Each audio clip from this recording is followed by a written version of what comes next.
ತಮ್ಮೆಲ್ಲರ ಪರವಾಗಿ ಧನ್ಯವಾದನ ಹೇಳ್ತಾ ಈಗ ಡಾಕ್ಟರ್ ಬಿ.ಪಿ. ನಿರಂಜನಾರಾಧ್ಯ ಅವರು ಅಭಿವೃದ್ಧಿ ಶಿಕ್ಷಣ ತಜ್ಞರು, ತಮಗೆಲ್ಲ ಗೊತ್ತಿದೆ, ಸಾಕಷ್ಟು ಕೆಲಸ ಮಾಡಿದ್ದಾರೆ ಶಿಕ್ಷಣ ಕ್ಷೇತ್ರದಲ್ಲಿ, ಈಗಲೂ ಮಾಡ್ತಾ ಇದ್ದಾರೆ. ಅವರೀಗ ನಮ್ಮನ್ನು ಉದ್ದೇಶಿಸಿ ಮಾತಾಡಬೇಕು ಅಂತ ಕೇಳ್ಕೊತೀನಿ.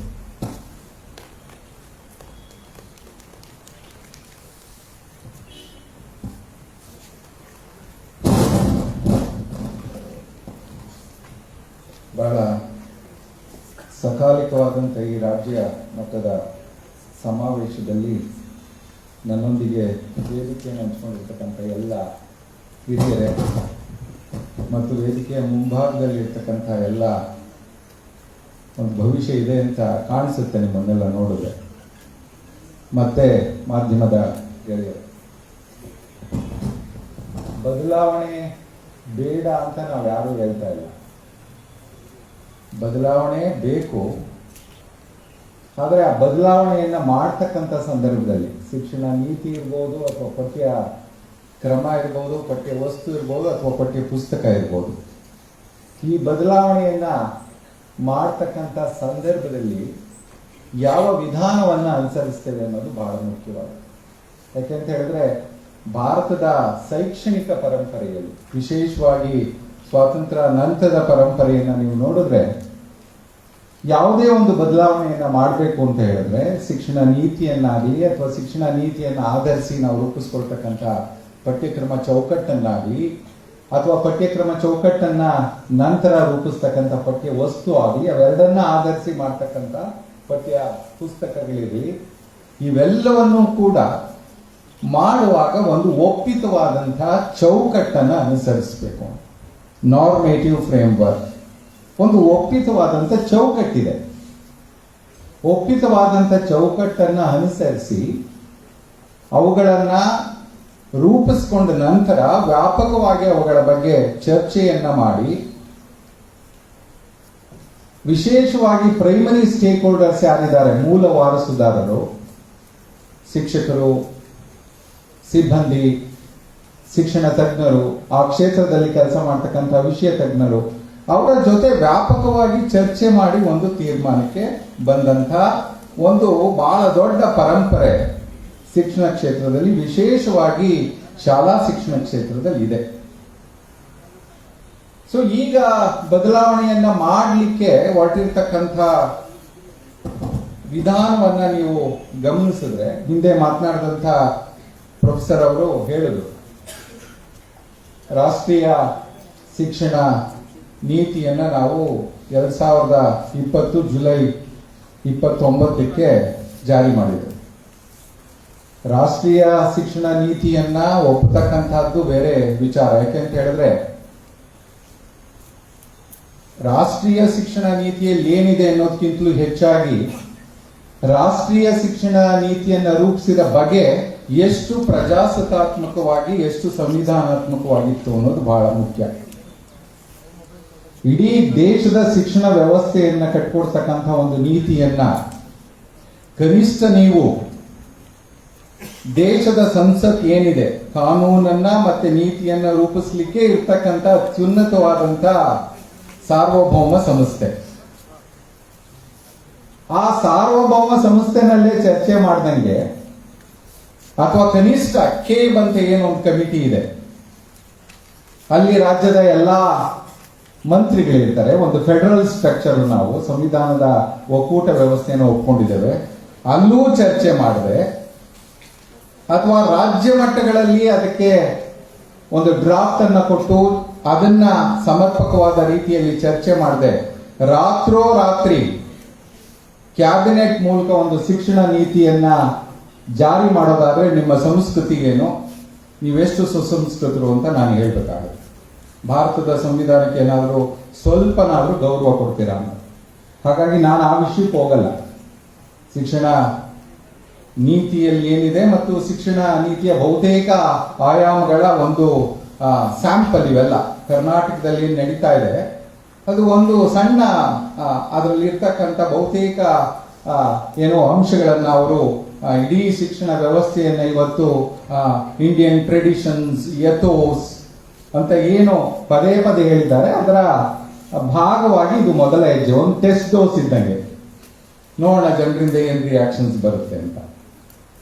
ಸೊ ಹಾಗಾಗಿ ನಾವು ಪ್ರಾರಂಭದಿಂದ ಈ ಒಂದು ಬದಲಾವಣೆ ಬಗ್ಗೆ ಹೇಳ್ತಾ ಇರ್ತಕ್ಕಂಥ ಅಂಶ ಏನಂದ್ರೆ, ಈ ಬದಲಾವಣೆ ಮೊದಲನೇದಾಗಿ 5 ಅಂಶಗಳ ಆಧಾರದ ಮೇಲೆ ನಾವು ಪರಿಶೀಲನೆಯನ್ನ ಮಾಡಬೇಕು.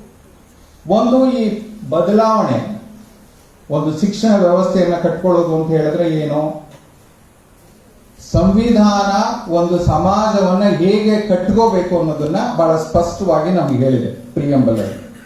ಭಾರತವನ್ನ ಒಂದು ಸಾರ್ವಭೌಮ, ಸಮಾಜವಾದಿ, ಜಾತ್ಯತೀತ, ಪ್ರಜಾಸತ್ತಾತ್ಮಕ ಗಣರಾಜ್ಯವನ್ನಾಗಿ ಮಾಡಬೇಕು ಅಂತಕ್ಕಂಥದ್ದು ಸಂವಿಧಾನದ ಮ್ಯಾಂಡೇಟ್. ಸಂವಿಧಾನ ನಮಗೆ ಕೊಟ್ಟಿರೋ ಮ್ಯಾಂಡೇಟ್. ಶಿಕ್ಷಣ ಆ ಒಂದು ಮ್ಯಾಂಡೇಟ್ ಏನಿದೆ ಸಂವಿಧಾನದ್ದು, ಅದನ್ನ ಸಾಕಾರಗೊಳಿಸಲಿಕ್ಕೆ ಶಿಕ್ಷಣ ಬಹಳ ಪ್ರಮುಖವಾದಂತ ಸಾಧನ. ಸೊ ನೀವು ಶಿಕ್ಷಣದಲ್ಲಿ ತರ್ತಕ್ಕಂಥ ಎಲ್ಲಾ ಬದಲಾವಣೆಗಳು ಸಂವಿಧಾನದ ಮೂಲ ಮೌಲ್ಯಗಳೇನಿದ್ದಾವೆ, ನಾನು ಇನ್ನೂ ಮೂಲ ಅಂತ ಹೇಳಿದ್ರೆ ಸಾಮಾಜಿಕ ನ್ಯಾಯ, ಸಮಾನತೆ, ತಾರತಮ್ಯ ರಹಿತ ಒಂದು ಸಮ ಸಮಾಜದ ಬಗ್ಗೆ ಹೇಳಿಲ್ಲ. ಮೂಲ ಮೌಲ್ಯಗಳು ಏನು ಪ್ರಸ್ತಾವನೆಗಳಿದ್ದಾವೆ ಅವು ನಮ್ಮ ಬುನಾದಿ ಆಗ್ಬೇಕು ಯಾವುದೇ ಒಂದು ಹೊಸ ಬದಲಾವಣೆ. ಒಂದು, ಈಗ ನಡೀತಾ ಇರ್ತಕ್ಕಂಥ ಎಲ್ಲ ಘಟನೆಗಳು ಸಂಪೂರ್ಣವಾಗಿ ಅಸಂವಿಧಾನಿಕವಾಗಿದ್ದಾವೆ. ಈ ಯಾವ ಮೌಲ್ಯಗಳನ್ನು ನಾವು ಎಲ್ಲೂ ಪ್ರಸ್ತಾಪ ಮಾಡಿಲ್ಲ, ಅಥವಾ ಆ ಮೌಲ್ಯಗಳನ್ನು ಹೋಗಿ ಪ್ರಜ್ಞಾಪೂರ್ವಕವಾಗಿ ಉಳಿಸ್ಕೊಳ್ಳಿಕ್ಕೆ ನೋಡಿದೀವ ಅಂತ ಹೇಳಿದ್ರೆ ಸಂಪೂರ್ಣವಾಗಿ ನಾವು ಮಾಡಿರೋ ಪ್ರಕ್ರಿಯೆ ಎಲ್ಲವೂ ಕೂಡ ಸಂವಿಧಾನದ ಮೌಲ್ಯಗಳಿಗೆ ವಿರುದ್ಧವಾಗಿದೆ. ಇನ್ನ ಪಾರದರ್ಶಕತೆ ಇತ್ತ ಇದರಲ್ಲಿ? ಇಡೀ ಪ್ರಕ್ರಿಯೆಯನ್ನ ನೀವು ನೋಡಿ, ಪ್ರಾರಂಭ ಆಗಿದೆ ಯಾವಾಗ? ಅವಾಗಿನ ಸಚಿವರು ಮಿಸ್ಟರ್ ಸುರೇಶ್ ಕುಮಾರ್ ಅವರು, ಬಹುಶಃ ನನಗೆ ಸರಿಯಾಗಿ ಡೇಟ್ ಗೊತ್ತಿದ್ರೆ ಕ್ಷಮಿಸಿ, ಅಥವಾ ತಪ್ಪಿದ್ರೆ ಕ್ಷಮಿಸಿ, 17/12/2020 ಒಂದು ಟಿಪ್ಪಣಿ ಬರೀತಾರೆ. ಟಿಪ್ಪಣಿಲಿ ಏನ್ ಹೇಳ್ತಾರೆ, ಒಬ್ರು ಸ್ವಾಮೀಜಿ ಪತ್ರ ಬರೆದಿದ್ದಾರೆ ನನಗೆ, ಈ ಹೊಸ ಧರ್ಮಗಳ ಉದಯ ಅಂತ ಏನೊಂದು ಹೊಸ ಚಾಪ್ಟರ್ ಇದೆ 8ನೇ ತರಗತಿಯಲ್ಲಿ, ಅದರಲ್ಲಿ ನೀವು ಒಂದು ಸಮುದಾಯಕ್ಕೆ ಘಾಸಿ ಮಾಡಿದಿರಿ, ಹಾಗಾಗಿ ಅವರು ಅದನ್ನ ತೆಗೆದು ಹಾಕ್ಬಿಡ್ಬೇಕು ಅಂತ ಹೇಳಿದ್ದಾರೆ ಅಂತ ಒಂದು ಪತ್ರ ಬರೆದಿದ್ದಾರೆ. ಹಾಗಾಗಿ ನಾನು ಈ ಟಿಪ್ಪಣಿನೇ ಎಷ್ಟು ಸರ್ವಾಧಿಕಾರದ ಟಿಪ್ಪಣಿ ಅಂತ ಹೇಳ್ತೀನಿ ನಾನು. ಆಯ್ತು, ಒಂದು ಪಠ್ಯ ಪುಸ್ತಕವನ್ನ ಒಂದು ಸಮಿತಿ ರಚನೆ ಮಾಡಿದೆ, ಅವರ ಬೌದ್ಧಿಕ ನೆಲೆಯಲ್ಲಿ ಕೆಲವೊಂದಷ್ಟು ವಿಷಯಗಳನ್ನ ಸೇರಿಸಿದ್ದಾರೆ. ಹೌದು, ಒಂದು ಸಮಾಜದಿಂದ ದೂರ ಬಂದಿದೆ, ನಮ್ಮ ಧರ್ಮದ ಇದಕ್ಕೆ ಘಾಸಿ ಆಗಿದೆ ಅಂತ. ಅದಕ್ಕೆ ಯಾವ ಕ್ರಮ ಅನುಸರಿಸಬೇಕಾಗಿತ್ತು ಒಬ್ಬ ಮಂತ್ರಿ? ಆ ಪತ್ರವನ್ನ ಏನೋ ಅಟಾನಮಸ್ ಸಂಸ್ಥೆ, ಅಕಾಡೆಮಿಕ್ ಅಥಾರಿಟಿ ಕೆಳಗಡೆ ನಾವು ಕ್ರಿಯೇಟ್ ಮಾಡ್ಕೊಂಡಿದ್ದೀವಿ, ಪಠ್ಯ ಪುಸ್ತಕ ನಿರ್ದೇಶನಾಲಯ, ಅದಕ್ಕೆ ಕಳಿಸಿ ಈ ತರ ಒಂದು ಪತ್ರ ಬಂದಿದೆ, ಯಾರು ಈ ಪಠ್ಯದಲ್ಲಿ ಈ ಪಾಠವನ್ನ ಬರೆದಿದ್ದಾರೆ ಅಥವಾ ಯಾವ ಸಮಿತಿ ಅದನ್ನ ರಚನೆ ಮಾಡಿದೆ ಅವರು ಇದಕ್ಕೆ ಏನು ಉತ್ತರ ಹೇಳ್ತಾರೆ ಅಂತಕ್ಕಂಥದ್ದನ್ನ ನಾನು ಕೇಳಿ ಬಯಸ್ತೀನಿ ಅಂತಕ್ಕಂಥದ್ದು ಒಂದು ಪ್ರಜಾಸತ್ತಾತ್ಮಕವಾದ, ಗೌರವಯುತವಾಗಿ ಒಬ್ಬ ಮಂತ್ರಿ ನಡ್ಕೋಬೇಕಾದಂತ ವಿಧಾನ. ಆದ್ರೆ ಅವ್ರೇನ್ ಮಾಡ್ತಾರೆ, ಅವ್ರು ಹೇಳ್ತಾರೆ ಆ ಪಠ್ಯಾಂಶಗಳನ್ನ, ಆ ಕಲಿಕಾಂಶಗಳೇನಿದಾವೆ ಪುಟ 82, 83, 8ನೇ ತರಗತಿಯ ಮೊದಲನೇ ಭಾಗ, ಅದನ್ನ ತಕ್ಷಣ ಕೈ ಬಿಡಿ. ಇಟ್ ಸೌಂಡ್ಸ್ ಲೈಕ್ ಸರ್ವಾಧಿಕಾರದ ಪರಮಾವಧಿ ಎಲ್ಲಿರುತ್ತೆ ಅಂತ. ಅಂದ್ರೆ ನೀವು ಯಾರನ್ನೂ ಕೇಳೋದೇ ಇಲ್ವಾ? ಹಾಗಾದ್ರೆ ಅವ್ರು ಯಾರು ಬರೆದ್ರು ಅವ್ರನ್ನ ಕೇಳೋದೇ ಇಲ್ವಾ? ಅಟ್ಲೀಸ್ಟ್ ಒಂದು ಕನ್ಸಲ್ಟೇಟಿವ್ ಪ್ರೋಸೆಸ್ ಬೇಡವಾ? ಆ ಆಥರ್ಸ್ ಯಾರು ಬರೆದಿದ್ರು ಹಿಂದೆ, ಅವ್ರಿಗೆ ಕನಿಷ್ಠ ಗೌರವ ಇಲ್ವಾ? ಅವನ ಒಂದು ಆಧಾರ ಇಟ್ಕೊಂಡು ಒಂದಷ್ಟು ಸಾಕ್ಷ್ಯಾಧಾರಗಳನ್ನ, ಇದು ಇತಿಹಾಸ, ಅದಕ್ಕೆ ನಾನು ಹೇಳ್ತಿರೋದು, ಇತಿಹಾಸವನ್ನ ಬರಿಬೇಕಾದಾಗ ಅದಕ್ಕೊಂದಷ್ಟು ಸಾಕ್ಷ್ಯಾಧಾರಗಳು, ಪುರಾವೆಗಳು, ಅದನ್ನ ನಾವು ಕೇಳ್ತೇವೆ. ಅದನ್ನ ಇಟ್ಕೊಂಡು ಅವ್ರು ಬರೆದಿದ್ದಾರೆ ಅಂತ ಹೇಳಿದ್ರೆ ಅವ್ರನ್ನ ಕೇಳಬೇಕಾಗಿತ್ತು ನೀವು. ಆದ್ರೆ ಏನ್ ಮಾಡಿದ್ರಿ? ತಕ್ಷಣ ಅದನ್ನ ಪಠ್ಯದಿಂದ ಬಿಡಿ ಅಂತ ನೀವು ಪತ್ರ ಬರೀತೀರಿ. ಆ ಪತ್ರಕ್ಕೆ ಅಧಿಕಾರಿಗಳು ರೆಸ್ಪಾಂಡ್ ಮಾಡಿ ತಕ್ಷಣ ಯಾವತ್ತು 17/2/2021 ಪಠ್ಯ ನಿರ್ದೇಶನಾಲಯದ ಅಧ್ಯಕ್ಷರು ಒಂದು ಪಠ್ಯ ಬರೀತಾರೆ ಎಲ್ಲ BO ಗಳಿಗೆ. ಏನಂತ, ಈ ಅಂಶಗಳನ್ನ ಕೈ ಬಿಡಲಾಗಿದೆ, ಹಾಗಾಗಿ ಇದನ್ನ ಮೌಲ್ಯಮಾಪನಕ್ಕೆ ಪರಿಗಣಿಸಬಾರದು. ಅಂದ್ರೆ ಯಾವ ಸಂಸ್ಕೃತಿ ಇದು? ಯಾವ ಸಂಸ್ಕೃತಿ? ಅದಾದ ನಂತರ ನಾನು ಪ್ರಕ್ರಿಯೆಯನ್ನು ಯಾಕೆ ಹೇಳಿದ್ದೇನೆ ಅಂತ ಹೇಳಿದ್ರೆ, ಒಂದು, ನಾನು ಇದು ಅಸಂವಿಧಾನಕ್ಕೆ ಹೇಳಿದ್ದೇನೆ. ಅಪಾರದರ್ಶಕತೆ ಎನ್ನುವುದಕ್ಕೆ ಹೇಗೆ ಪ್ರಕ್ರಿಯೆ ಬಂತು ಅಂತ ಹೇಳ್ತಾ ಇದ್ದೀನಿ. ಅದಾದ ನಂತರ ಏನ್ ಮಾಡಿದ್ರಿ ನೀವು? ಒಂದು ಸಮಿತಿಯನ್ನ ರಚನೆ ಮಾಡಿದ್ರಿ. ಆ ಸಮಿತಿಗೆ ಕೊಟ್ಟಿದ್ದಂತ ಮ್ಯಾಂಡೇಟ್ ಏನು? ನೀವು ಕೊಟ್ಟಿದ್ದಂತ ಮ್ಯಾಂಡೇಟ್ ಏನು ಆ ಸಮಿತಿಗೆ? ವಿಶೇಷವಾಗಿ ಪಠ್ಯ ವಸ್ತು ರಚನೆ ಮಾಡುವಾಗ ಮ್ಯಾಂಡೇಟ್ ಬಹಳ ವಿಶಾಲವಾಗಿರ್ಬೇಕಾಗುತ್ತೆ. ಅದನ್ನ TOR ಅಂತ ಕರೀತೇವೆ, ಟರ್ಮ್ಸ್ ಆಫ್ ರೆಫರೆನ್ಸ್. ಏನು ನೀವು ಕೊಟ್ಟಿದ್ದು? ನೀವು ಕೊಟ್ಟಿದ್ದು ಏನಂತ ಹೇಳಿದ್ರೆ, ಈ ತರ ಒಂದು ಪತ್ರ ಬಂದಿದೆ, ಸೊ ನೀವು ಅದನ್ನ ಪರಿಶೀಲಿಸಿ, ಅದೇ ತರ 1ರಿಂದ 10ನೇ ತರಗತಿ ಸಮಾಜ ಪರಿಚಯ ಪಾಠಗಳಲ್ಲಿ ಏನಾದ್ರೂ ಈ ರೀತಿಯ ಅಂಶಗಳಿದಾವ ಅಂತಕ್ಕಂಥದ್ದನ್ನ ನೋಡಿ ನಮಗೆ ಒಂದು ವರದಿಯನ್ನ ಕೊಡಿ ಅಂತ ಅವ್ರಿಗೆ ಮ್ಯಾಂಡೇಟ್ ಕೊಟ್ಟಿದ್ದು. ಮಿಸ್ಟರ್ ಚಕ್ರತೀರ್ಥ ಏನು ಈ ಪರಿಷ್ಕರಣೆ ಮಾಡಿದ್ರು, ಅವ್ರಿಗೆ ಮ್ಯಾಂಡೇಟ್ ಇಲ್ಲ. He has no mandate. ಅವ್ರಿಗೆ ಇದ್ದಂತ ಮ್ಯಾಂಡೇಟು ನೀವು ಅದನ್ನ ಪರಿಶೀಲನೆ ಮಾಡಿ ಒಂದು ವರದಿಯನ್ನ ಕೊಡಬೇಕು. ಮುಂದುವರೆದ ನೋಟಲ್ಲಿ ಏನ್ ಬರೆದಿದ್ರು? ಆ ವರದಿಯನ್ನ ಮತ್ತೊಂದು ತಜ್ಞರ ಸಮಿತಿ ಪರಿಶೀಲನೆ ಮಾಡಬೇಕು, ಪರಾಮರ್ಶೆ ಮಾಡಬೇಕು. ಮತ್ತೊಂದು ತಜ್ಞರ ಸಮಿತಿ ಪರಾಮರ್ಶೆ ಮಾಡಿ ನಂತರ ತೀರ್ಮಾನವನ್ನ ತೆಗೆದುಕೊಳ್ಳೋದು ಅಂತ ಆ ನೋಟಲ್ಲಿ ಇದ್ದಿದ್ದು. ಆದ್ರೆ ಏನಾಯ್ತು? ಎಷ್ಟು ಅಪಾರದರ್ಶಕವಾಗಿ ನಾವು ನಡ್ಕೊಂಡಿದ್ದೇವೆ. ಇವ್ರನ್ನ ಅಧ್ಯಕ್ಷರನ್ನಾಗಿ ಮಾಡಿದ್ರು. ಅಧ್ಯಕ್ಷರನ್ನಾಗಿ ಮಾಡಿದ್ಮೇಲೆ ಪುಟ 82, 83ರಲ್ಲಿ ಏನಿದೆ ಅಂತಕ್ಕಂಥದ್ದನ್ನ ನೋಡಿ, ಅಥವಾ 1ರಿಂದ 10ನೇ ಸಮಾಜ ಪರಿಚಯದಲ್ಲಿ ಏನಿದೆ ಅಂತಕ್ಕಂಥದ್ದನ್ನ ನೋಡಿ ವರದಿ ಕೊಡೋ ಬದಲು 1ರಿಂದ 10ನೇ ತರಗತಿಯ ಕನ್ನಡ, 2 ಮತ್ತು 4ನೇ ತರಗತಿಯ ಪರಿಸರ ಅಧ್ಯಯನ, 6ರಿಂದ 10ನೇ ತರಗತಿಯ ಸಮಾಜ ವಿಜ್ಞಾನವನ್ನ ಸಂಪೂರ್ಣವಾಗಿ ಪರಿಷ್ಕರಿಸಿದ್ರು. ಎಲ್ಲಿತ್ತು mandate? Where was the mandate? ನಾನಿಲ್ಲಿ ಬಹಳ ಗುರುತರವಾದಂತ ಒಂದು ಆರೋಪ ಮಾಡ್ತಾ ಇದ್ದೇನೆ. ಆಮೇಲೆ ಆ ಮಿನಿಸ್ಟರ್, ಹಿಂದೆ ಇದ್ದಂತ ಮಿನಿಸ್ಟರ್ ಹೋಗ್ಬಿಟ್ರು. ಇವ್ರು ಯಾಕೆ ಈಗ ಮ್ಯಾಂಡೇಟ್ ಇಲ್ಲದೆ ಇದ್ರೂ ಕೂಡ ಕೆಲಸ ಮಾಡ್ಲಿಕ್ಕೆ ಸಾಧ್ಯ ಆಯ್ತು ಅಂದ್ರೆ, ಈಗ ಯಾರು ಸಚಿವರಿದ್ದಾರೆ ಇವ್ರಿಗೆ ಸಂಪೂರ್ಣವಾದಂತ ಕುಮ್ಮಕ್ಕನ್ನ ನೀಡಿದ್ದಾರೆ. ಇಲ್ಲ ಅಂದ್ರೆ ಇದು ಮ್ಯಾಂಡೇಟ್ ಇಲ್ಲದೆ ಹೇಗೆ ನಡೀಲಿಕ್ಕೆ ಸಾಧ್ಯ? ಈಗ ಒಬ್ಬ ಯಾರಾದ್ರೂ ಬಂದು ಮನೆಯಲ್ಲಿ ಸರ್ಚ್ ಮಾಡ್ಬೇಕಂದ್ರೆ ಒಂದು ವಾರೆಂಟ್ ಬೇಕು. ಇಡೀ ಶಿಕ್ಷಣ ವ್ಯವಸ್ಥೆಯ ಪಠ್ಯಕ್ರಮವನ್ನು ಬದಲಾಯಿಸಬೇಕು ಅಂದ್ರೆ ಒಂದು ಮ್ಯಾಂಡೇಟ್ ಬೇಕಲ್ಲ. ಆ ಮ್ಯಾಂಡೇಟ್ ಇರಲಿಲ್ಲ.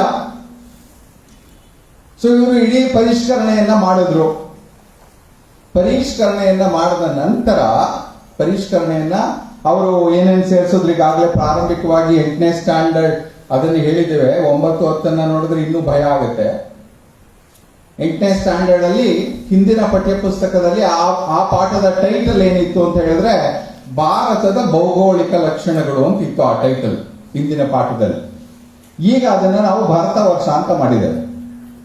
ನಿಮ್ಗೆ ಗೊತ್ತಲ್ಲ, ಭಾರತ ವರ್ಷ, ಭರತ ಖಂಡೆ, ಜಂಬೂ ದ್ವೀಪೆ, ಅದೊಂದು ಬಹಳ ಸಂವಿಧಾನ ಜಾರಿಯಾಗಿದೆ. ಆರ್ಟಿಕಲ್ 1ರಲ್ಲಿ ಇಂಡಿಯಾ, ದಟ್ ಈಸ್ ಭಾರತ್ ಏನು ಅಂತ ನಾವು ಡಿಫೈನ್ ಮಾಡಿದ್ದೇವೆ. ನಮ್ಮ ಬೌಂಡ್ರಿ ಏನು ಅಂತ ಹೇಳಿದ್ದೇವೆ. ಈಗ ನಾವು ಹೋಗಿ ಚೈನಾ ನಮಗೆ ಸೇರಿತ್ತು, ಬರ್ಮಾ ನಮಗೆ ಸೇರಿತ್ತು, ಆಫ್ಘನಿಸ್ತಾನ ನಮಗೆ ಸೇರಿತ್ತು, ಪಾಕಿಸ್ತಾನ ನಮಗೆ ಸೇರಿತ್ತು, ನೇಪಾಳ ನಮಗೆ ಸೇರಿತ್ತು, ಬಾಂಗ್ಲಾದೇಶ್ ನಮಗೆ ಸೇರಿತ್ತು ಅಂದ್ರೆ ಏನೋ ಮಾನಸಿಕವಾಗಿ ಏನೋ ತೊಂದರೆ ಇದೆ ಅಂತ. ಮಾನಸಿಕವಾಗಿ ಏನೋ ತೊಂದರೆ ಇದು ಅಂತ ಅಲ್ಲ. ಸಂವಿಧಾನದ ಚೌಕಟ್ಟದು ಆರ್ಟಿಕಲ್ 1. ಏನ್ ಹೇಳ್ತಿದ್ದೀರಿ? ಏನ್ ಹೇಳಕ್ ಹೋಗಿದ್ದೀರಿ ಹುಡುಗರಿಗೆ? ಅಂದ್ರೆ ವಿದ್ಯಾರ್ಥಿಗಳು ಈ ಎಲ್ಲಾ ದೇಶಗಳ ವಿರುದ್ಧ ಯುದ್ಧ ಮಾಡಿ ಅವನ್ನ ಹಿಂದಕ್ಕೆ ತರಬೇಕಾ? ನೀವ್ ಹೇಳೋದು ಇದನ್ನ ನೀವ್ ಹೇಳ್ಕೊಡಕ್ ಹೋಗಿರೋದು? ಬೇಡ, ಆ ಡೀಟೇಲ್ಸ್ಗೆಲ್ಲ ನಾನು ಹೋಗಲ್ಲ, ಯಾಕಂದ್ರೆ ಸಮಯ ಬಹಳ ಕಡಿಮೆ ಇದೆ ಸರ್. ನಾನು ಇನ್ನೊಂದು 5-10 ನಿಮಿಷ ಜಾಸ್ತಿ ತಗೋಬಹುದು. ಕ್ಷಮಿಸ್ಬೇಕಾಗುತ್ತೆ ನೀವು ನನ್ನನ್ನ, ಮೊದಲೇ ಹೇಳಿರ್ತೇನೆ. ಸೊ ಒಟ್ಟು ಪಾರದರ್ಶಕತೆ ಇತ್ತ ಅಂತ ನೋಡಿದ್ರೆ ಮ್ಯಾಂಡೇಟ್ ಇರಲಿಲ್ಲ. ಮೊದಲನೇದಾಗಿ ಮ್ಯಾಂಡೇಟ್ ಇದ್ದಿದ್ದು ಬಹಳ partial mandate. It was only A partial mandate, not A full mandate for revision of all text books. ಏನ್ ಮಾಡಿದ್ರು ಇವರೆಲ್ಲ ಮಾಡಿ ಇವರು ಕೆಲವೊಂದು ವಿಷಯಗಳು ಇಲ್ಲಿವರೆಗೆ ಚರ್ಚೆ ಆಗದೆ ಇರೋದನ್ನ ನಾನು ಹೇಳ್ಬೇಕಾಗಿದೆ ಇವತ್ತು. ನಂತರ ಸಚಿವರ ಅಧ್ಯಕ್ಷತೆಯಲ್ಲಿ ಈ ತರ ಎಲ್ಲ ಮಾಡ್ಬಿಟ್ಟಿದ್ದೀನಿ, ನಾನು ಎಲ್ಲವನ್ನ ಪರಿಷ್ಕರಣೆ ಮಾಡ್ಬಿಟ್ಟಿದ್ದೀನಿ. ಅದನ್ನ 22, 23ಕ್ಕೆ ಪ್ರಿಂಟ್ ಹಾಕ್ಸಿ ಹಂಚ್ಬಿಡ್ಬೇಕು. ಯಾಕಂದ್ರೆ ನಮ್ಮ ಬೇರೆ ಉದ್ದೇಶ ಒಂದಿದೆಯಲ್ಲ 23ಕ್ಕೆ ಹಂಚಾಕದೇ ಇದ್ರೆ ಅದು ಬಹಳ ಕಷ್ಟ ಆಗ್ಬಿಡುತ್ತೆ. ಹಾಗಾಗಿ ನೀವು ಏನ್ ಮಾಡ್ತೀರೋ ನೋಡಿ ಅಂತ ಅವರ ಅಧ್ಯಕ್ಷತೆಯಲ್ಲಿ ಒಂದು ಸಭೆ ಮಾಡಿದ್ದಾರೆ. ಅವರು ಅಧ್ಯಕ್ಷತೆಯಲ್ಲಿ ಸಭೆ ಮಾಡಿದ್ಮೇಲೆ ಏನ್ ಹೇಳಿದ್ರು, ವೆರಿ ಗುಡ್, ಬಹಳ ಒಳ್ಳೆ ಕೆಲಸ ಮಾಡಿದ್ದೆ, ಒಂದು ಕೆಲಸ ಮಾಡೋಣ, ಘಟನೋತ್ತರ ನಾವು ಅನುಮೋದನೆಯನ್ನ ಕೊಟ್ಬಿಡ್ತೇವೆ. ನೋಡಿ, ಯಾವುದಕ್ಕೆ ಪಠ್ಯ ಪರಿಷ್ಕರಣೆಗೆ ಘಟನೋತ್ತರ ಅನುಮೋದನೆಯನ್ನ ನಾವು ಕೊಡ್ತೇವೆ ಅಂತ. ಅದರ ಆಧಾರದ ಮೇಲೆ ಪಠ್ಯ ಪುಸ್ತಕ ನಿರ್ದೇಶನಾಲಯಕ್ಕೆ ಪತ್ರ ಹೋಗುತ್ತೆ. ನಾನು ಇವೆಲ್ಲವನ್ನ ಮಾಡಿದ್ದೇನೆ, ನೀವು ಇದನ್ನ ಸಮುಚಿತ ಅಂದ್ರೆ ಕಾಂಪಿಟೆಂಟ್ ಅಥಾರಿಟಿ ಮೂಲಕ ಸರ್ಕಾರಕ್ಕೆ ಕಳಿಸಿ ಇದನ್ನ ಒಪ್ಪಿಗೆ ಪಡೆದು ನೀವು ಒಂದು ಹೊಸ ಆದೇಶವನ್ನ ಹೊರಡಿಸಬೇಕು. ಅದೆಲ್ಲ ಆಗಿದೆ. ಇವೆಲ್ಲ ಯಾವುದು ಕೊಡಲ್ಲ ನಮಗೆ, ಅದು ಬೇರೆ ದೊಡ್ಡ ಸಮಸ್ಯೆ. ನಾವೊಂಥರ ನಮ್ಮನ್ನ ನೋಡಿದ್ರೆ ಅವ್ರಿಗೆ ಏನ್ ಅನ್ಸುತ್ತೋ ಗೊತ್ತಿಲ್ಲ. ಆ ಹೊಸ ಆರ್ಡರ್ ಅಲ್ಲಿ ಇರ್ತಕ್ಕಂಥ ಬಹಳ ಸ್ವಾರಸ್ಯಕರವಾದಂತ ಒಂದು ವಿಚಾರನ ನಿಮ್ ಮುಂದೆ ಹೇಳಲೇಬೇಕು ನಾನು. ಒಂದು ಮ್ಯಾಂಡೇಟ್ ಇಲ್ದಂತಹ ಸಮಿತಿಗೆ ಕೆಲಸ ಕೊಟ್ಟಿದ್ರಿ, ಮ್ಯಾಂಡೇಟ್ ಇಲ್ಲದೆ ಅವರು ಮ್ಯಾಂಡೇಟಿನ ಹೊರಗಡೆ ಮಾಡಿ ಘಟನೋತ್ತರ ತಗೊಂಡ್ರು. ಹೋಗಿ ಆ ಘಟನೋತ್ತರಕ್ಕಾದರೂ ಸರ್ಕಾರ ಪೂರ್ಣವಾಗಿ ಅನುಮೋದನೆಯನ್ನ ಕೊಟ್ಟಿದೆಯಾ ಅಂದ್ರೆ ಪಾರದರ್ಶಕತೆ ಇದೀನಿ ಅದರಲ್ಲಿ ಇದೊಂದು ಹೇಳಿ ಅದನ್ನ ಮುಗಿಸ್ತೇನೆ. ಯಾಕಂದ್ರೆ ಎಲ್ಲಾ ವಿಷಯಗಳನ್ನು ಹೇಳಲಿಕ್ಕೆ ಆಗಲ್ಲ, ಇಲ್ಲಿ ಬಹಳ ಕಷ್ಟ ಇದೆ. ಆ ಆರ್ಡರ್ ಅಲ್ಲಿ ಘಟನೋತ್ತರದ ನಂತರದ ಆರ್ಡರ್ ಏನು ಇಶ್ಯೂ ಮಾಡಿದಾರಲ್ಲ 19/3/2022 ಘಟನೋತ್ತರ ನಂತರ ಆರ್ಡರ್ ಅಲ್ಲಿ ಸರ್ಕಾರ, ಯಾಕಂದ್ರೆ ಒಂದು ಕ್ಷಣ ಕೂಡ ಈ ಪಠ್ಯ ಪುಸ್ತಕಗಳು ಮುಂದುವರಿಯೋಂಗಿಲ್ಲ, ಇದು ಸರ್ಕಾರ ಹೇಳಿರೋದು. ಐ ಕೋಟ್, ಬಹುಶಃ ಇದು 1, 2, 3, 4, 5, 6ನೇ paragraph from the government circular.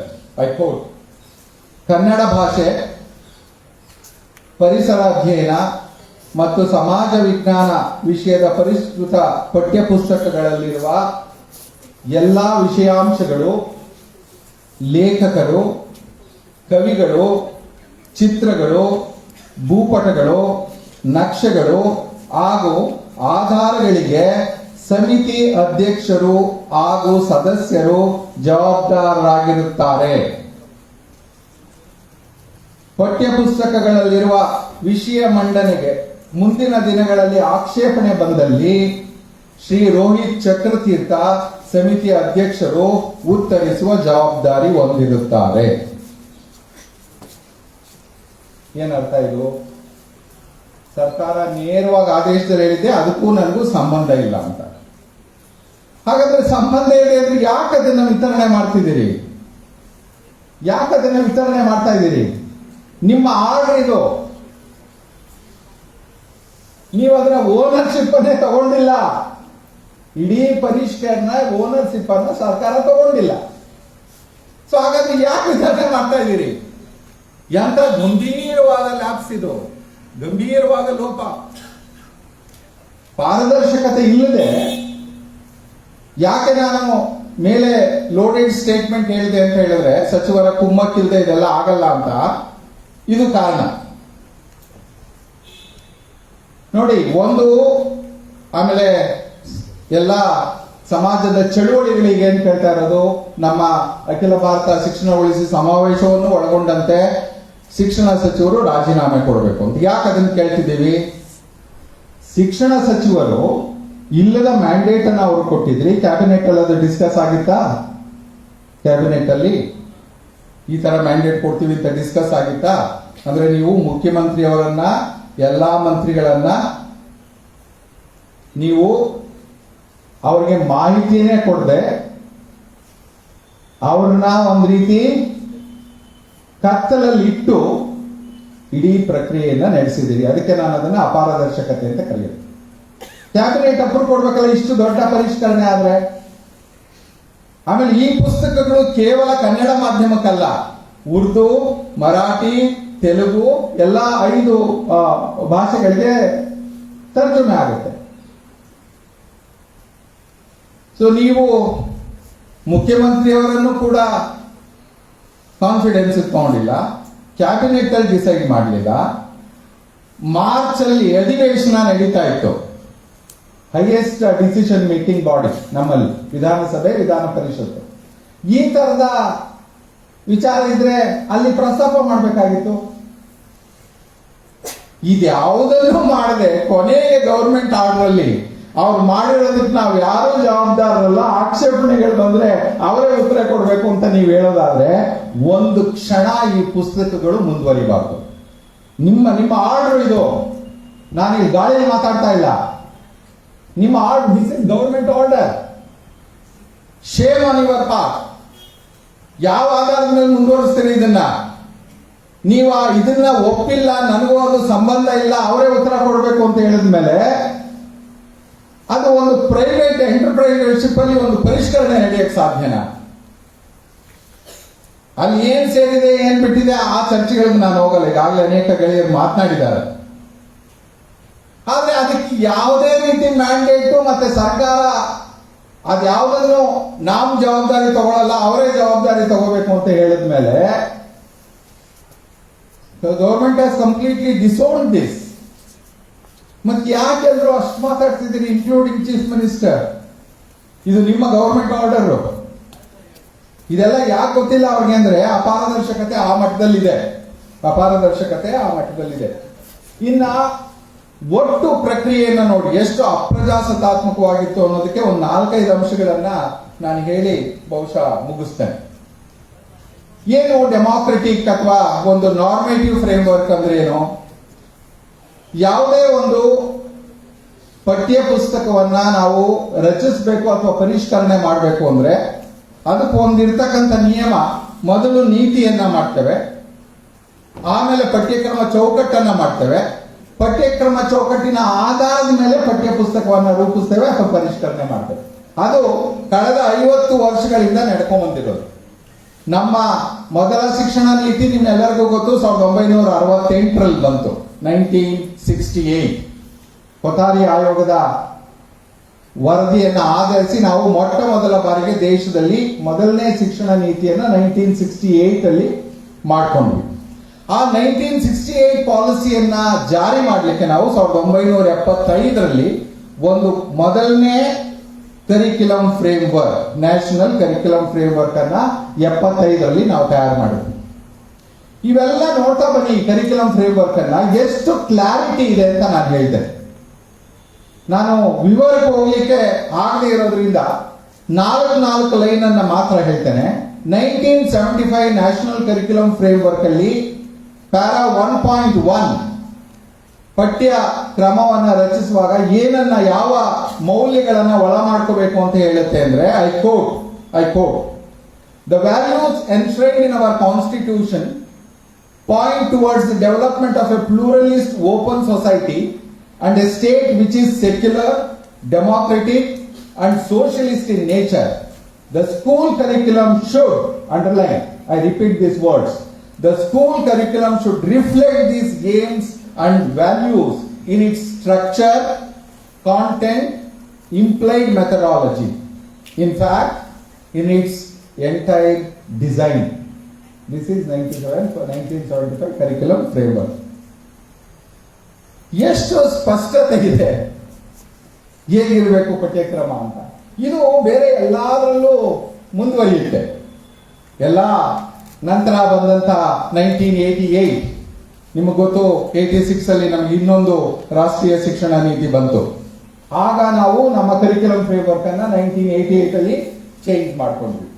ಅದರಲ್ಲೂ ಕೂಡ ನಾವು ಹೇಳಿದ್ದು, ಬಹಳಷ್ಟು ಬರ್ಕೊಂಡ್ಬಂದಿದ್ದೇನೆ, ಎಲ್ಲ ಕೋಟ್ ಮಾಡಲ್ಲ, ಲಾಸ್ಟ್ 3 ಲೈನ್ಸ್ ಹೇಳ್ತೇನೆ. I quote: the school curriculum through its content and process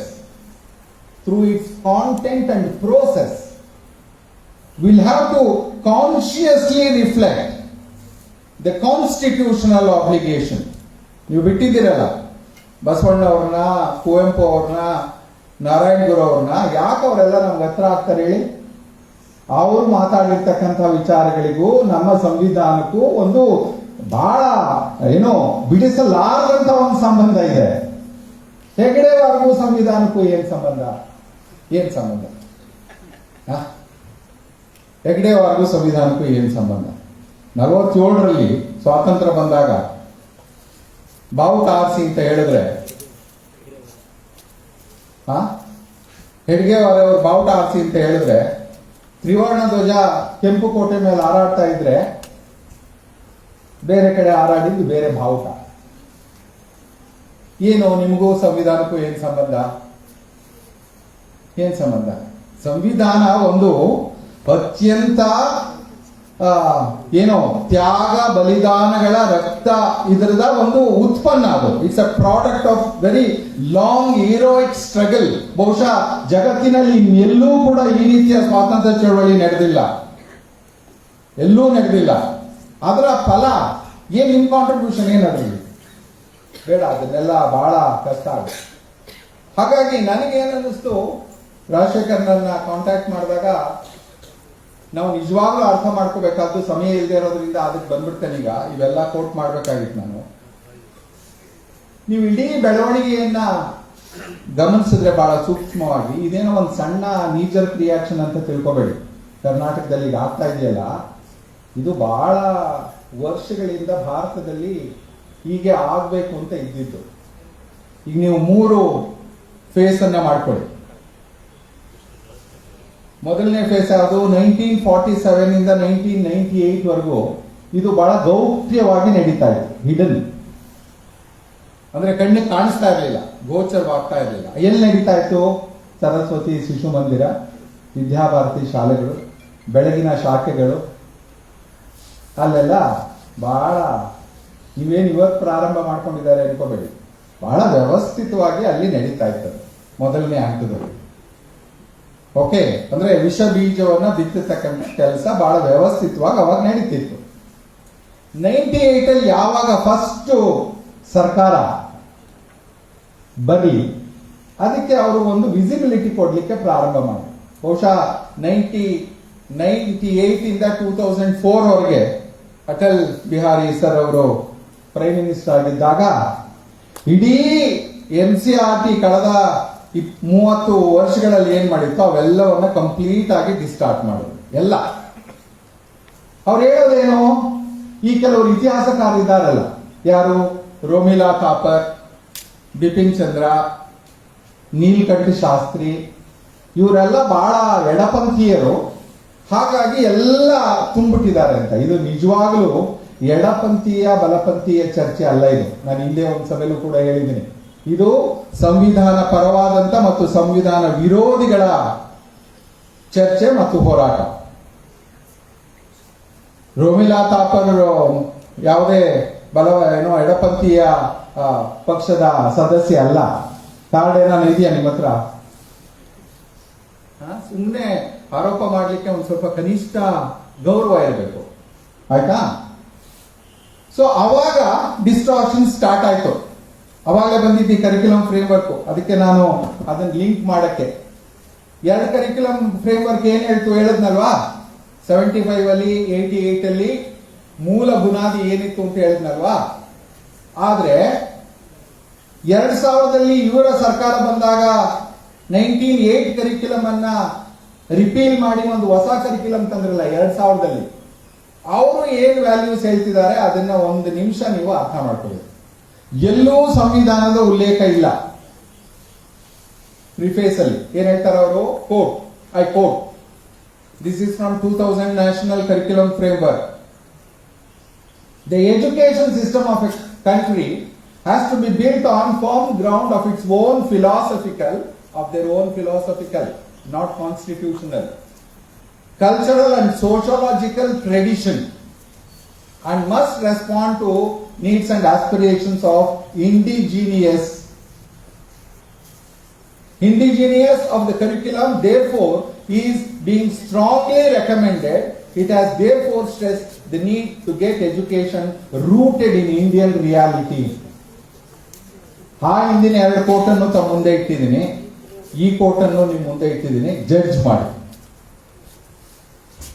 ಮಾಡಿ ಏನು ನಾವೇನು ಹೇಳಕ್ ಹೊರಟಿದ್ದೀವಿ.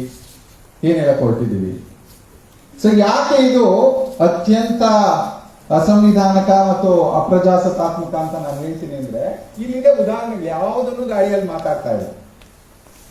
ಸೊ ಇದನ್ನ ನೀವು ನೋಡ್ತಾ ಹೋದ್ರೆ 3ನೇ ಘಟ್ಟಕ್ಕೆ ಬಂದಿದ್ದೀವಿ ನಾವೀಗ. 2014 to 2022, this is the third stage. ಏನ್ ಈ ಥರ್ಡ್ ಸ್ಟೇಜ್ ನ ಕ್ಯಾರೆಕ್ಟರ್? Very aggressive, offensive. ನಿಮ್ ಸಂವಿಧಾನ ಎಲ್ಲ ನನಗೆ ಬೇಕಾಗಿಲ್ಲಯ್ಯ, ನಿಮ್ ಕರಿಕ್ಯುಲಮ್ ಫ್ರೇಮ್ವರ್ಕ್ ಬೇಕಾಗಿಲ್ಲ, ನಾನೇನ್ ಮಾಡ್ತೀನೋ ಅದೇ, ನಾನ್ ಮಾಡಿದ್ದೆ ಪಠ್ಯ ಪುಸ್ತಕ. This is the third aggressive stage. ಗೆಳೆಯರೆ, ಈಗ ನಾವು ನಿಜವಾಗಲೂ ಬಹಳ ಗಂಭೀರವಾಗಿ ಆಲೋಚನೆ ಮಾಡಬೇಕಾಗಿದೆ. ಇದು ಇಡೀ ಸಂವಿಧಾನವನ್ನೇ ಬುಡಮೇಲೆ ಮಾಡಲಿಕ್ಕೆ ಮಾಡ್ತಾ ಇರ್ತಕ್ಕಂಥದ್ದು. ನಿಮಗೆ ರಾಜಸ್ಥಾನದ ಪಠ್ಯಕ್ರಮದಲ್ಲೂ ಇದೇ ಆಯ್ತು. 2014 ಪ್ರಾರಂಭ ಆದ್ಮೇಲೆ ರಾಜಸ್ಥಾನ, ಗುಜರಾತ್, ಯುಪಿ ಎಲ್ಲಾ ಕಡೆ ಇದು ಬದಲಾವಣೆ ಆಗ್ತಾ ಇದೆ.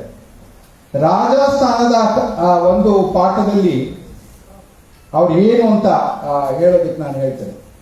ರಾಜಸ್ಥಾನದ ಒಂದು ಪಾಠದಲ್ಲಿ ಅವರು ಯಾರನ್ನ ಹೊಗಳ್ತಾರೆ ಮತ್ತು ಅವರು ನಿಜವಾಗ್ಲೂ ಏನನ್ನ ಮಾಡಬೇಕು ಅಂತಿದ್ದಾರೆ ಅಂದ್ರೆ ಬಹುಶಃ ಅದೊಂದು ಪ್ಯಾರಾಗ್ರಾಫು ನಿಮಗೆ ಎಲ್ಲವನ್ನ ಹೇಳ್ಕೊಡ್ತಾರೆ. ಐ ಕೋಟ್, ಯಾವುದಿದು? Class 12 Gujarat textbook. I quote a paragraph. Hitler made a strong German organization with the help of Nazi party and attained greater honor for this.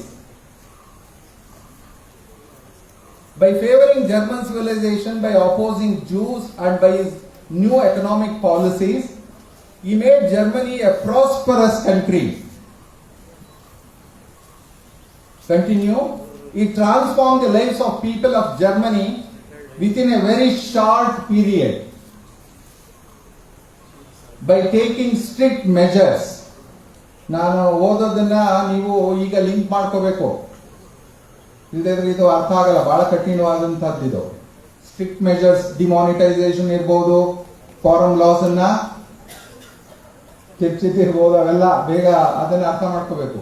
ಈ safeguard the country from hardships and accomplish many things. ಇದು ನಿಜವಾದ ಸತ್ಯ sir. ಸುಮ್ಮನೆ ಅದ್ರ ಬಗ್ಗೆ ಏನೋ ಕದ್ದು ಮುಚ್ಚಿ ಮಾತಾಡಿ ಸಾಕಾಗೋಗ್ಬಿಟ್ಟಿದೆ ನಮ್ಗೆ. ಇದು ಸತ್ಯ. ಸೊ ಹಾಗಾಗಿ ನಾವು ತೀರ್ಮಾನ ಮಾಡಬೇಕಾಗಿರೋದೇನೆಂದ್ರೆ, ಸಂವಿಧಾನ ಹೇಳೋ ರೀತಿಯಲ್ಲಿ ಭಾರತವನ್ನ ಒಂದು ಸಾರ್ವಭೌಮ, ಸಮಾಜವಾದಿ, ಜಾತ್ಯತೀತ, ಪ್ರಜಾಸತ್ತಾತ್ಮಕ ಗಣರಾಜ್ಯವನ್ನಾಗಿ ಮಾಡಲಿಕ್ಕೆ ನೀವೆಲ್ಲರೂ ಬದ್ಧರಾಗಿದ್ದೀರೋ, ಅಥವಾ ಹೆಡ್ಗೇವಾರ್ ಅವರು ಹೇಳೋ ರೀತಿಯಲ್ಲಿ ಒಂದು ಹಿಂದುತ್ವ ರಾಷ್ಟ್ರ, ಈಗ ನಾನೇನು ಕೋಟ್ ಮಾಡಿದ್ನಲ್ಲ ಆ ನೆಲೆಯಲ್ಲಿ ಅದನ್ನ ಕಟ್ಕೋಬೇಕು ಅನ್ನೋದಿದ್ದೀರೋ, ಅದು ಬಹಳ ಸರಳವಾದ ಪ್ರಶ್ನೆ. ಈ ಪಠ್ಯ ಪುಸ್ತಕದ ಹಿಂದೆ ಇರೋದು ಅಷ್ಟೇ ಸತ್ಯ. ಇದನ್ನ ಎಷ್ಟೇ ನೀವು ತಿರ್ಚಿ ಏನೇ ಮಾಡಕ್ ಹೋದ್ರು ಇಷ್ಟೇ ಸತ್ಯ. ಸೊ ಇದನ್ನ ಹೇಗೆ ನಾವು ರೆಸ್ಪಾಂಡ್ ಮಾಡ್ತೇವೆ, ಸಮಯ ಇಲ್ಲದೆ ಇರೋದ್ರಿಂದ ನಾನು ಎಲ್ಲ ಹೇಳಲಿಕ್ಕೆ ಹೋಗಲ್ಲ. ಕನಿಷ್ಠ ಇದೊಂದು ತೋರಿಸ್ಬೇಕು ಎಲ್ಲ ಮಕ್ಕಳಿಗೆ ಯಾರಿದ್ದೀರಿ. ಇದು ಆನ್ಲೈನ್ ಅಲ್ಲಿ ಸಿಗುತ್ತೆ ನಿಮಗೆ. This is the latest very important document. ಇದು ನ್ಯಾಷನಲ್ ಕರಿಕ್ಯುಲಮ್ ಫ್ರೇಮ್ವರ್ಕ್ ತಯಾರಾದಾಗ 26 ಪೇಪರ್ಸ್ ಏನ್ ತಯಾರಾಗಿದ್ದೋ ಅದರಲ್ಲಿ ಒಂದು paper exclusively on position paper, national focus group on curriculum, syllabus and text books ಅಂತ. ದಯವಿಟ್ಟು ನಾನು ಒಂದೇ ಒಂದು ರಿಕ್ವೆಸ್ಟು, ನಮ್ಮ ಎಲ್ಲ ಯಂಗ್ಸ್ಟರ್ಸ್ ಕನಿಷ್ಠ ಇದನ್ನ ಓದಬೇಕು. ಯಾಕಂದ್ರೆ ಅದರಲ್ಲಿ ನಮ್ಮ ಟೆಕ್ಸ್ಟ್ ಬುಕ್ಸ್ ಅನ್ನು ಹೇಗೆ ರಚನೆ ಮಾಡಬೇಕು ಅಂತ ಪ್ರಾರಂಭದಲ್ಲಿ ಹೇಳಿದ್ದೇವೆ. ಜನರಲ್ ಏಮ್ಸ್ ಆಫ್ ಎಜುಕೇಶನ್ ಏನಿರಬೇಕು, ವ್ಯಾಲ್ಯೂಸ್ ಅಂಡ್ ಐಡಿಯಲ್ಸ್ ಏನಿರಬೇಕು ಅಂತ ಹೇಳಿದ್ದೇವೆ. ಸೊ ಹಾಗಾಗಿ ದಯವಿಟ್ಟು ಇದು ಗೂಗಲ್ ಅಲ್ಲಿ ನೀವು ಸರ್ಚ್ ಕೊಟ್ಟರೆ ಸಾಕು, PDF ಡಾಕ್ಯುಮೆಂಟ್ ನಿಮಗೆ ಸಿಗುತ್ತೆ. ದಯವಿಟ್ಟು ಆ PDF ಡಾಕ್ಯುಮೆಂಟ್ ಅನ್ನ ಎಲ್ಲರೂ ಓದಿದ್ರೆ ಹೇಗೆ ನಾವು ವ್ಯವಸ್ಥಿತವಾಗಿ ಈ ಎಲ್ಲಾ ಚೌಕಟ್ಟುಗಳನ್ನ ವ್ಯವಸ್ಥಿತವಾಗಿ ನಾವು ಉಲ್ಲಂಘನೆ ಮಾಡಿ ಇವತ್ತು ಈ ಮಟ್ಟಕ್ಕೆ ಬಂದಿದ್ದೇವೆ. ಇನ್ನೊಂದು ನನಗೆ ಅಸಮಾಧಾನ ಆಗ್ತಾ ಇರೋದು, ಖಂಡಿತ ಕುವೆಂಪು ಅವ್ರ ಬಗ್ಗೆ ಆಗಲಿ, ಬಸವಣ್ಣವ್ರ ಬಗ್ಗೆ ಆಗಲಿ, ನಾರಾಯಣ ಗುರು ಅವ್ರ ಬಗ್ಗೆ ಆಗಲಿ ನನಗೆ ಅಪಾರವಾದ ಗೌರವ ಇದೆ. ಅವ್ರ ಮೌಲ್ಯಗಳು ಪ್ರಶ್ನೆನೇ ಇಲ್ಲ.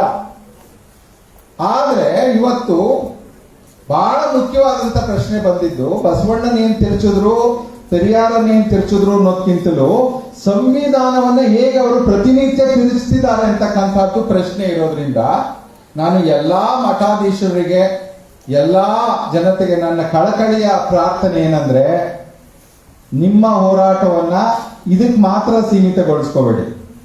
ನೀವು ಎತ್ತಿಡಿಬೇಕಾಗಿರೋದು ಸಂವಿಧಾನವನ್ನ. ಸಂವಿಧಾನ ಉಳಿದ್ರೆ ಮಾತ್ರ ನಾವೆಲ್ಲರೂ ಉಳಿತೇವೆ ಹೊರತು ಸಂವಿಧಾನವನ್ನೇ ಉಳಿದೇ ಇದ್ರೆ ಇವ್ರು ಯಾರು ಉಳಿಯಲ್ಲ. ಅದನ್ನ ಸ್ಯಾಂಪಲ್ ಕೊಟ್ಟಿದ್ದಾರೆ. ಸೊ ಹಾಗಾಗಿ ನಮ್ಮ ಮುಂದಿನ ಹೋರಾಟ ಏನು ಅನ್ನೋದು ಬಹಳ ದೊಡ್ಡ ಪ್ರಶ್ನೆ ಆಗುತ್ತೆ. ಸಂವಿಧಾನವನ್ನು ಉಳಿಸ್ಕೊಳ್ಳೋದೇ ಒಂದು ಬಹಳ ದೊಡ್ಡ ಹೋರಾಟ ಆಗ್ಬೇಕಾಗ್ತದೆ. ಯಾಕೆಂದ್ರೆ ನ್ಯಾಷನಲ್ ಕರಿಕ್ಯುಲಮ್ ಫ್ರೇಮ್ವರ್ಕ್ ರೆಡಿ ಆಗ್ತಾ ಇದೆ ಈಗ. ಬಹುಶಃ ಡಿಸೆಂಬರ್ 2022ಕ್ಕೆ ರೆಡಿ ಆಗುತ್ತೆ ಅಂತ ಕಾಣುತ್ತೆ. ಯಾಕಂದ್ರೆ ಆಗಲೇ ಮ್ಯಾಂಡೇಟ್ರಿ ಅದರಲ್ಲಿ ಏನಿರ್ಬೇಕು ಅಂತ ಬರ್ದಿರೋದೆಲ್ಲ ಬಂದಿದೆ. ಅದೇನಾದ್ರೂ ಬಂದ್ಬಿಟ್ರೆ ನಿಮ್ಗೆ ಈ ಪ್ರಕ್ರಿಯೆಗಳಿದಾವಲ್ಲ, ಇದಕ್ಕೆಲ್ಲ ಅವ್ರಿಗೊಂದು ಮ್ಯಾಂಡೇಟ್ ಸಿಗುತ್ತೆ. ಇದರ ವೇಗ ಇನ್ನೂ 100 ಪಟ್ಟು 1000 ಪಟ್ಟು ಜಾಸ್ತಿ ಆಗುತ್ತೆ. ದುರ್ದೈವ 2002ರಲ್ಲಿ ಅದನ್ನ ಪ್ರಶ್ನೆ ಮಾಡಿದಾಗ ನ್ಯಾಯಾಲಯದಲ್ಲಿ ಏನಾಯ್ತು ಅಂತಲೂ ಗೊತ್ತಿದೆ ನಿಮ್ಗೆ. 2000 ಕರಿಕ್ಯುಲಮ್ನ ಪ್ರಶ್ನೆ ಮಾಡಿದಾಗ ನಮಗೆ ಬಹಳ ದೊಡ್ಡ ಹಿನ್ನಡೆ ಆಯಿತು. ಯಾಕೆ ಅಂತ ಹೇಳಿದ್ರೆ ಈಗಾಗಲೇ ಅವರು ಬೇಕಾದಂತೆ ಎಲ್ಲಾ ಇನ್ಸ್ಟಿಟ್ಯೂಷನ್ಸ್ ಅನ್ನು ಕೂಡ ತಮ್ಮ ಇದರಲ್ಲಿ ತಗೊಂಡಿದ್ದಾರೆ. ಹಾಗೆ ಹೆಚ್ಚು ನಿರೀಕ್ಷೆ ಮಾಡ್ಲಿಕ್ಕೆ ಆಗಲ್ಲ. ಒಂದೇ ದಾರಿ ನಮ್ಗಿರೋದು, ಭಾರತದ ಸಂವಿಧಾನ ಉಳಿಬೇಕು ಅಂದ್ರೆ ಈ ದೇಶದ 130 ಕೋಟಿ ಜನರು ಕೂಡ ಆ ಸಂವಿಧಾನದ ಒಂದು ಪ್ರತಿಯನ್ನ ಕೈಲಿಟ್ಕೊಂಡು ಬೀದಿಗಿಳಿದು ಹೋರಾಟ ಮಾಡಿದ್ರೆ ಮಾತ್ರ ಈ ದೇಶವನ್ನ ನಾವು ಉಳಿಸ್ಕೊಳ್ಳಿಕ್ಕೆ ಸಾಧ್ಯ ಅನ್ನೋ ಕಡಾಖಂಡಿತವಾದ ಅಭಿಪ್ರಾಯ ನನ್ನದು. ನನ್ನ ನಿಲುವು ಅದು ಅಚಲ. ಸೊ ಹಾಗಾಗಿ ಅದನ್ನು ಮಾಡಿದಾಗ ಮಾತ್ರ ನಾವು ಮುಂದೆ ಹೋಗ್ಲಿಕ್ಕೆ ಸಾಧ್ಯ ಅಂತ ಹೇಳಿ ಮತ್ತೊಮ್ಮೆ ಸಮಯ ತಗೊಂಡಿದ್ದೇನೆ. ದಯವಿಟ್ಟು ಕ್ಷಮೆ ಇರಲಿ. ಯಾಕಂದ್ರೆ ಕೆಲವು ವಿಷಯಗಳನ್ನ ಹೇಳದೆ ಇದ್ರೆ ನಾವು ಹೇಳಿದ್ದು ಡಿಸ್ಟಾರ್ಟ್ ಆಗ್ಬಿಡುತ್ತೆ. ಅರ್ಧ ಹೇಳಿದ್ರೆ ಅದು ಏನೋ ಕಮ್ಯುನಿಕೇಟ್ ಮಾಡುತ್ತೆ ಬೇರೆ. ಹಾಗಾಗಿ ನಾನು ಇದನ್ನು ಹೇಳಲೇಬೇಕಾಗಿತ್ತು. ಧನ್ಯವಾದಗಳು. ಎಲ್ಲರಿಗೂ ನಮಸ್ಕಾರ.